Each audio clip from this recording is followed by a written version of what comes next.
ये दोनों प्रश्न तुमको हल करने हैं। तुम मरीज बना के मैदान में ले गए, मरवा दिया, फेंकवा दिया, बेच दिया, गिरवी रख दिया, क्या किया? अगर वो सही शरीर मथुरा में लेके आया तो किसी को दिखाया क्यों नहीं? अब ये कह रहे वो तो पुतला था, तो हमने कहा फिर ऐसे नहीं करो। ये दोनों प्रश्न तुम्ही को हल करने पड़ेंगे। तो सुख शांति विश्व को कौन देगा? कौन शांति दूत? जो सतलोक मंडल से शांति दूत आता है वही शांति की स्थापना करता है।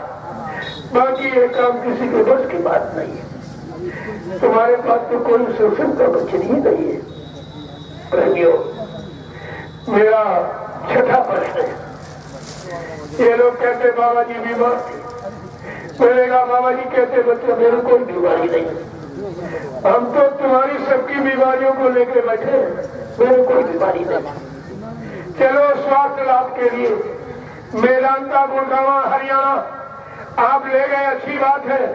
लेकिन मैं आपसे ये पूछना चाहता हूँ कि बाबा जी को आपने किस डॉक्टर के अंदर में, किस कमरा नंबर में आपने भर्ती कराया, एडमिट कराया, और बाबा जी का क्या इलाज हुआ? डॉक्टर ने क्या मत बताया, क्या इलाज हुआ?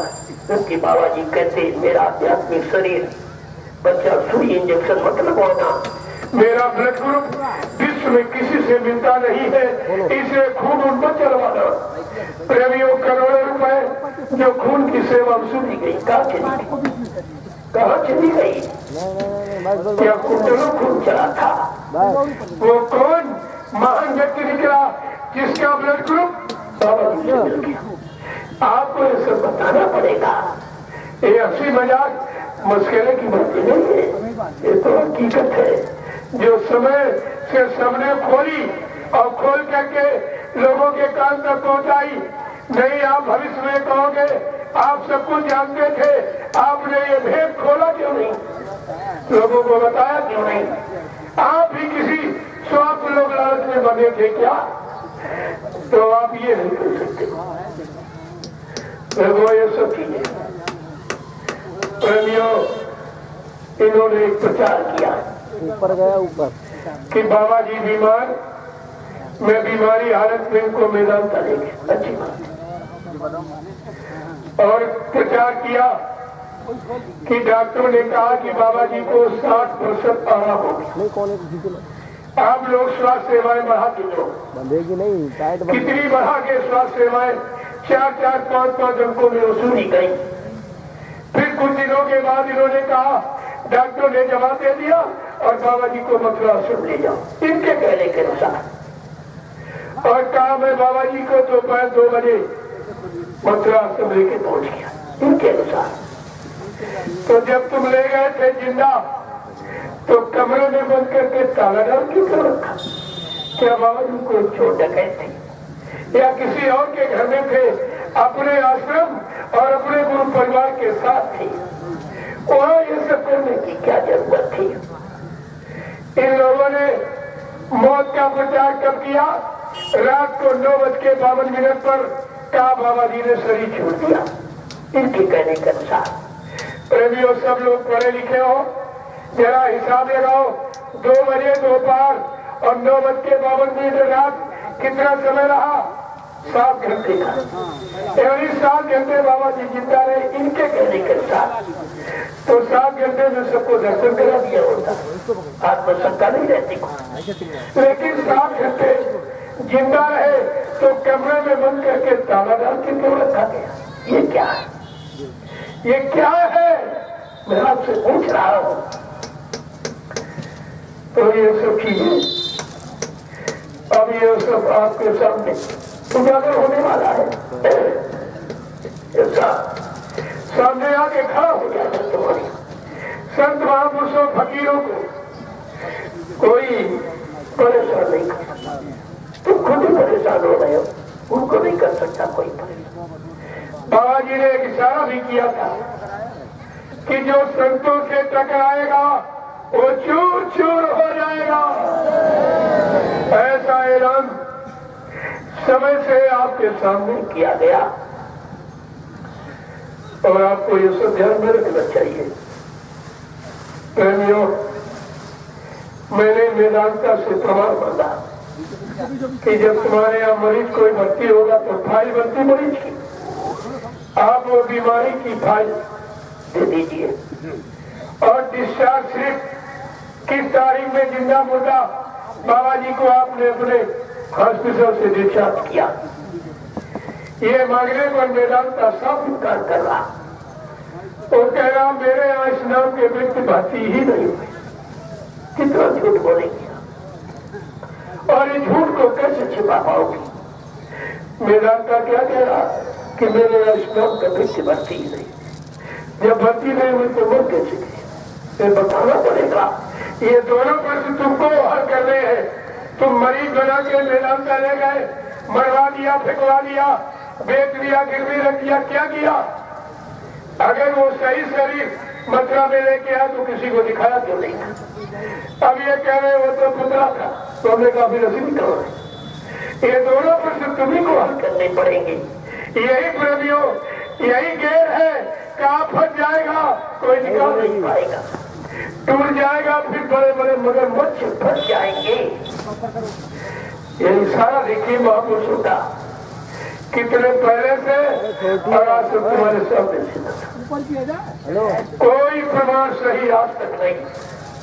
तब मैंने निर्णय लिया कि चलो एक बार भारत सरकार को सूचना दे दी जाए। छोटी ऐसा नहीं, ये 18 मई की घटना है।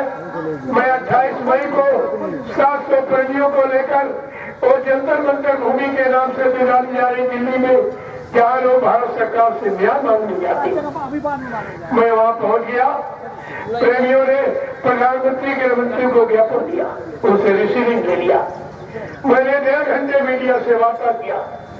मीडिया ने फुल चैनल खोला, पत्रकारों ने कैमरे खोले, लेकिन छापा निकाला कुछ नहीं। मैंने ये भी कहा मथुरा में जो शरीर जलाया गया वो गुरु का शरीर नहीं था। मीडिया कह रही कैसे आप कह रहे हो। मैंने कहा जो जिस गुरु के साथ मैं 45 साल रहा, मुझे पूरी पहचान अपने गुरु की। जब देश में यानी 1975 में बाबा जी देश में भविष्यवाणी कर रहे थे और भारत की प्रधानमंत्री वो मुसलमान थी, कांग्रेस का शासन था। बाबा जी ने मुसलमान प्रधानमंत्री को बुला के कहा कि बच्ची तू ब्राह्मण परिवार में पली है, ये गर्भपात संधि योजना है, इसको बंद कर दे। हिंदुस्तान की भूमि पर 350 वर्ष मुसलमानों ने राज किया, उन्होंने भी ऐसी घृणित व्यवस्था यानी नसबंदी गर्भपात को लागू नहीं किया। और 200 वर्ष अंग्रेज राज कर गए, उन्होंने भी ये भ्रूण हत्या है मतलब यानी गर्भपात नसबंदी, इसको उन्होंने भी लागू नहीं किया। और भगवान कृष्ण ने इसी घृणित व्यवस्था पर अपने मामा कंस का वध कर दिया था। उसने अपने बहन के 7 बच्चों को गर्भ में नष्ट किया। गर्भपात की सजा भगवान कभी माफ नहीं करता।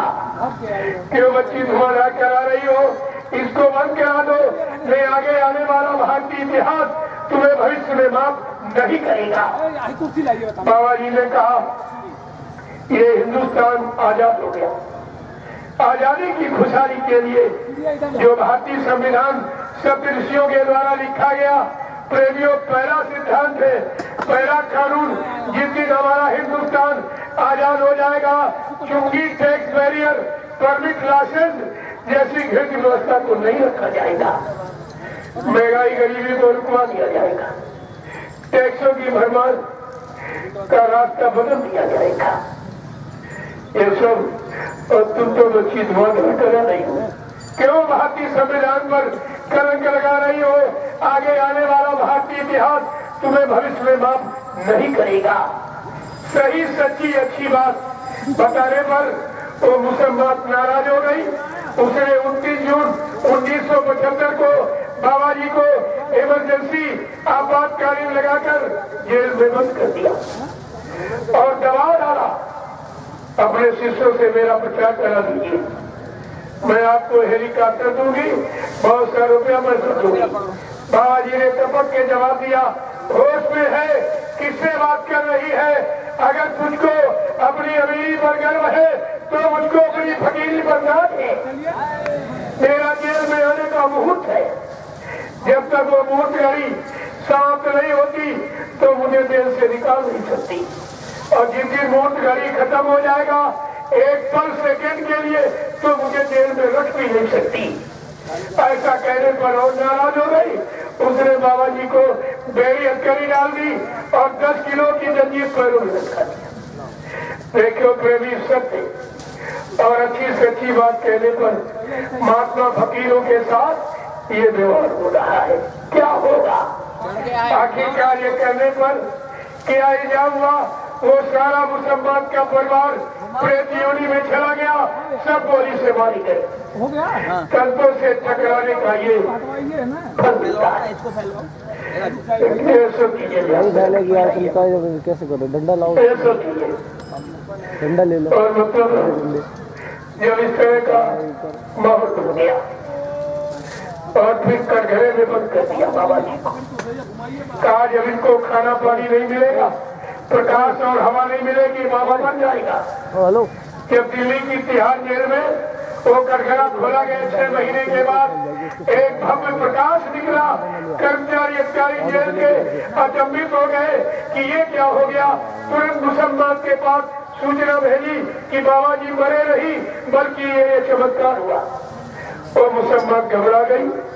वो बड़े गुरु देवराहा बाबा के पास गई, कहने लगी ये देव गुरुदेव नाम के महात्मा कौन क्या है? देवराहा बाबा ने कहा वो युग पुरुष युग सच्चा है, युग दृष्टा है, अगर वो पलक बंद कर ले तो प्रलय हो जाएगी। कहा मैंने तो उनको जेल में बंद किया, मैंने मेरी हथकड़ी डाली, कटघरे में मार डालने के लिए मैंने बंद किया। अरे कहा जा बच्ची, वो दयालु है, माफ कर देंगे। वो मुसलमान अपने गुनाहों की माफी मांगने के लिए 1979 में मथुरा आश्रम रही थी और 80 मिनट तक रोती रही। दयालु कृपालु ने आशीर्वाद दिया, पूरा प्रधानमंत्री बने। देखो संतों की लीला कैसी बात, वहाँ कोई बदले की भावना नहीं। प्रेमियों, तो मैंने दोनों लोगों से कहा अभी तुम्हारे लिए अवसर है, चुपचाप वापिस लौट आओ, भजन करने लगो। गुरु दयालु है, माफ कर देंगे, वो माफ करने ही आए हैं। अगर तुम लोगों ने अपनी स्वार्थपरता का ये नाटक बंद न किया तो गुरु दयालु है, लेकिन ये जितने बैठे हैं ये संगत दयालु नहीं है। जिस दिन इसको सच्चाई हकीकत मिल जाएगी, अपनी सेवाओं का एक एक रुपया तुम्हारी नसों से वसूल कर लिया जाएगा। ये मानने वाले नहीं है, इन बेचारों को भी मालूम है, इनको पता नहीं हकीकत क्या है। धीरे धीरे ऐसा तुम्हारे सामने आके खड़ा हो जाएगा और हम तो प्राथमिक रूप से बोलो ये निंदा है कि हकीकत? अगर ये नहीं बचाई जाएगी तो आप भविष्य में कहोगे आप सब कुछ जानते थे, आपने ये राज खोला क्यों नहीं, हम सबको बताया क्यों नहीं, क्यों गुमराह में रखा? तुम्हारा भी कोई स्वार्थ लोग न रखा। इसलिए प्रेमियों, अगर सत्य को छुपाया जाए तो सत्य का द्रोही माना जाता है और धर्म आने में जो बाधा डाली जाए तो धर्म का द्रोही माना जाता है और गुरु के वचनों को जो छिपाता है वो गुरु का द्रोही माना जाता है। इसलिए ये सब चीजें आपके सामने लाके खड़ी कर दी और आप इस पर विचार कीजिए। मैंने ये सब पूछा और मैं ये सब पूछने के लिए सबके पास गया, लेकिन कोई सहमत नहीं बना। और देखा परिवार में कोई समस्या अगर आ गई हो तो समस्या का समाधान परिवार के बीच बैठकर कर लो तो पड़ोसियों को हंसी उड़ाने का मौका नहीं मिलेगा, लेकिन कोई तैयार नहीं होगा। मैं पिछले साल 18 जनवरी को उज्जैन गया, इससे पूछूंगा तुमको गुरु ने नाम पावर कर दे दिया क्या? तुम्हारे कान में चुपके से कह दिया? गुरु जो भी आदेश छोटा बड़ा देते अपने राष्ट्रीय मंच राष्ट्रीय कार्यक्रम मथुरा में देते, कोई छोटा मोटा इधर उधर नहीं, व्यक्तिगत कोई आदेश नहीं होता, सामूहिक आदेश। तो मैं आपसे ये पूछता हूँ, क्या गुरु के मुंह से तुमने किसी ने, हिंदुस्तान के प्रेमी ने गुरु के मुंह से मथुरा आश्रम राष्ट्रीय मन से राष्ट्रीय कार्यक्रमों में कभी सुना आपने कि मैंने इसको नामदान को कहा? आपको ऐसा विचार करना होगा ऐसा। और अगर दिया था तो तुम्हारी नामदान की मर्यादा जब थी गति मथुरा आश्रम मथुरा गुरु मथुरा में तुमको गुरु पूर्णिमा के पावन काट के मथुरा से नामदान शुरू करना चाहिए पूरा। तब तो मान लीजिए कि तुम गुरु आदेश का पालन कर रहे हो। ऐसा देखिए ये सारी सच्चाई तुम्हारे सामने आके खड़ी हो जाएगी। अब धीरे धीरे दोनों कह रहे, उज्जैन वाला भी कह रहा हमको जबरदस्ती मथुरा में रिवाल्वर लगाकर हमसे ये कहला दिया गया, तुम मन से कह दो कि बाबा जी चले गए। अब मैं ये कैसे कहूँ? और मथुरा वाला क्या कह रहा कि मैं तो रखवाला रखवारी कह रहा हूँ, मैंने किसी को नाम दान दिया नहीं, टाट बोरा उतारा नहीं। बाबा जी आएंगे उनको उनका सौंप देंगे, अरे भाई माफ कर दे तो माफ कर देंगे। तो वो दोनों ये कह रहे और ये कमीशन एजेंट वाले ये कहते हैं इनका क्या होगा, इनकी क्या दुर्दशा होगी, इनको ये नहीं तुम्हारा रखा है कुछ छवि, ये सब क्या है? हकीकत तो हकीकत ही होती है और आपको ये सब ध्यान में रखना चाहिए। प्रेमियों, मैं यही पूछने गया था उज्जैन में कि जब तुम्हारा पिता तुमको मथुरा लेके आया था, एक फटा पजामा पहन के आया, गरीबी थी उस समय, ये टीवी का मरीज हो चुका था, एक फेफड़ा खराब होने लगा था। बाबा जी ने कहा इसकी शादी वादी मत करो, इसको आश्रम को छोड़ दो। तभी से आश्रम पर रह रहा। बाबा जी ने इसको वीआईपी व्यवस्था में वीआईपी भोजन, वीआईपी व्यवस्था रहने की वीआईपी गाड़ी और 25 साल का हिंदुस्तान का कैशियर बना के रखा। मैं पूछने गया तेरे को कमी क्या थी, तूने ऐसा क्यों कहा? तुमको कौन सी कमी थी जिस महापुरुष ने तुमको 3 बार जीवन दान दिया? अरे टीवी का मरीज कितने दिन जिंदा रहता? 3 बार जीवन दान जिस महापुरुष ने दिया, आज वही उस महापुरुष के जीवन हरण की बात कर रहा है। मैंने कहा तुझे शर्म नहीं लगती कहने में, जिसने तुझको जिंदगी दी है कि अपनी जिंदगी बारे में भूल गया सब। देखिए आप प्रेमियों, जब शादी हुई नहीं, बीवी बच्चा है नहीं, कि उज्जैन में जमीन खरीद रहा, ये किसके नाम कर रहा, ये कौन है इसका, ये सब तुम्हारे सामने भेद खुल के आएगा। मैं अभी इसलिए गया था कि समस्याओं का समाधान परिवार में बैठ के कर लो, अच्छी बात, लेकिन मेरे जाने के पहले वो भगिया आश्रम छोड़कर अब वो नहीं मिला। मैं 4 घंटे का संदेश उज्जैन में लेके आया था प्रेमियों को, और ये कह के आया था कि भाई कहीं या तो हमें बुला लो या मेरे पास चले। अब तो सब तरीके से मेरे पास तो कोई फौज फाटा है, मैं तो सिंगल अकेले चलता पूरे हिंदुस्तान में। और ये दोनों जब निकलते यानी सच्चे भी है और सच्चाई में इतना डर है, बगैर फौज फाटा के कोई निकलता नहीं है, इतना भय।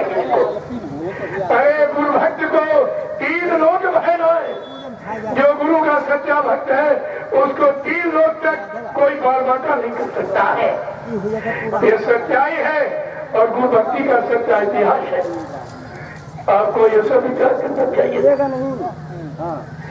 अब कोई नहीं, अगर मैं ये थोड़ा सा इसका भेद खोल दूं तो इस पर तुम थूकोगे नहीं। जो कह रहा हमको नाम पावर नहीं, यानी इसी में शर्त था। बाबा जी को जहर दिया 2005 में, सर्वप्रथम इसी ने जहर दिया और बाबा जी को पागल ठहराकर रस्सी में बांधकर गाड़ी में डालकर रांची ले गया डॉक्टर शैलेंद्र के पास, जो अपना टाटधारी माइंड का स्पेशलिस्ट डॉक्टर, सरकारी डॉक्टर। ये सोचता था कि सरकारी डॉक्टर अगर ये लिख देगा कि बाबा जी पूछ दिया पागल, जीवन कभी ठीक नहीं होंगे, तो ये राजपाट धन दौलत आश्रम से मुझे मिल जाएगा। ये करेगा क्या जब कोई भी बच्चा है नहीं, कोई क्या करेगा? लेकिन प्रेमियों डॉक्टर ने कहा क्या कह रहे हो बाबा जी पागल हो गए, जिन्होंने तमाम लाखों पागलों के सिर पे हाथ रख के ठीक कर दिया, आप उन्हें पागल कह रहे हो। तब तक प्रेमियों बाबा जी ने आंख खोल दिया, कहा हमको बच्चा यहाँ क्यों ले आए हो।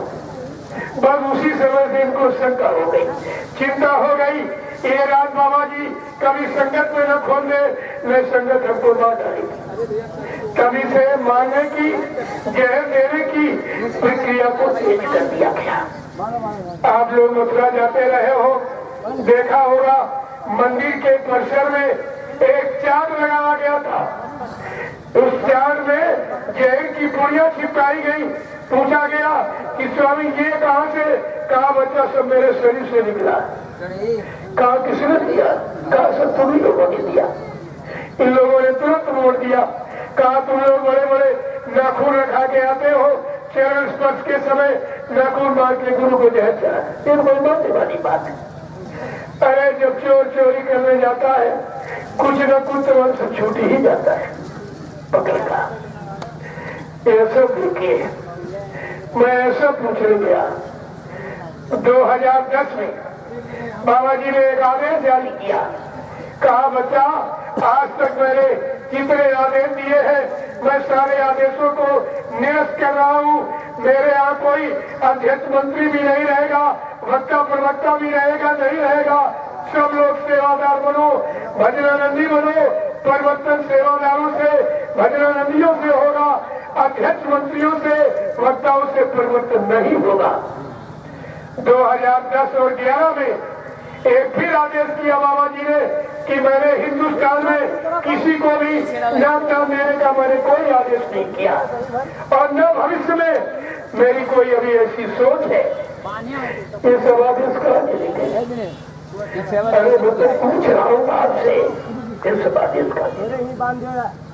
और आपको ये सब दिखाने पड़ेंगे, बताने पड़ेंगे और सबके सामने ला करके ये सब खड़े करने पड़ेंगे। सदगुरु दयाल की ऐसी भूमिका है, उसे कोई छिपा नहीं सकता।